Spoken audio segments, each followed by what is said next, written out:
Guys, good morning. ඉතින් අද අපේ 30 වෙනි දවසේ let's go for easy run.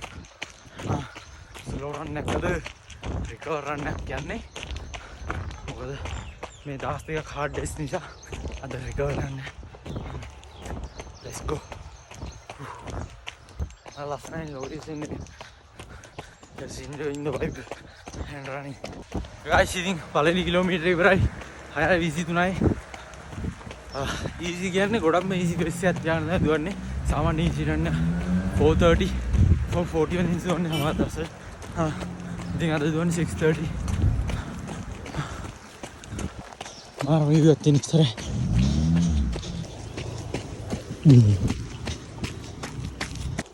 guys, මාරම ලස්සන location එකක දුවන්නේ දැන්. කිලෝමීටර් එකමාරකට වැඩි දුවලා තියෙන්නේ. easy pace එකක් යන්නේ. ඇත්තටම easy run දුවන්නේ recover වෙන්න. අපි hard workout එකක් කරොත් අනිවාර්යෙන් අපිට recovery එකක් තියෙනවා. හේතුව කලින් දවසේ ඇඟ හොඳට fatigue වෙනවනේ. ඒක නිසා. ඇත්තටම මේ වගේ hard service වලට වඩා පස් පාරක දුවන එක වටිනවා බෑ. guys, ඔයාලට මෙතනින් post එකක් දාන්න ෆොටෝ එකක් දාන්න. ඒක බලලා ඇත්තටම ඔයාලට හිතන දේ මොකක්ද කියලා බලන්න කමෙන්ට් කරන්න. ඒකේ තියෙනවා if you try if you don't try කියලා. හරියට මතක නැහැ මට දුවන ගමන් ඒක පතක් වුණා කියන්න ඕනේ කියලා හිතුණා.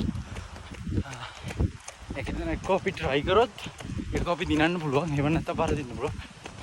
ඒ වගේම අපි try කරේම නැත්නම් කෙලින්ම පරදිනවා. ඒක නිසා අපි try කරමු. එක්ක දිනනවා ඒක පරදිනවා.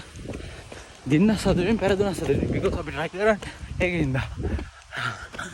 regret failure එකට වඩා regret වෙන එක වේදනාකාරී වැඩි. දැන් පසුතැවීම තියෙනවනම් වේදනාකාරී. failure අවුලන්නේ fail වෙන්න අපි ආයෙ මානසික අපි කොටනකම් මට හිතුන දේ කිව්වේ මොටිවේෂන් ගන්න නෙමෙයි. ඒක තමයි මම කාලයක් මේ රනින් කියන එක නතර කරලා තිබ්බේ. මට හිතුණා ආයෙ පටන් ගන්න ඕනේ කියලා. හේතුව මට කවදා හරි පසුතැවෙන්න උනොත් ඒක මම failure එකකට වඩා මාරම වේදනාකාරී. ඒක නිසා මම ආයෙ දුවන්න පටන් ගත්තා. because I love it. ඒ කියන්නේ මම මාරම කැමති දුවන්නේ. මොකද මගේ ෆිට්නස් එක තියාගන්න පුළුවන්. ඒ වගේම මම මේක කරන්නේ හරිම කැමැත්තෙන්. ඒ වගේම මම ක්‍රිකට් ගන්නත් මීට වඩා කැමතියි. එන දේ කර ඒක කැමැත්තෙන් කරන්නේ. guys, ඉතින් අද වර්කවුට් එක ඉවරයි. easy run එකක් තිබ්බේ. කිලෝමීටර් 8ක් දිව්වා. ඉතින් විනාඩි 47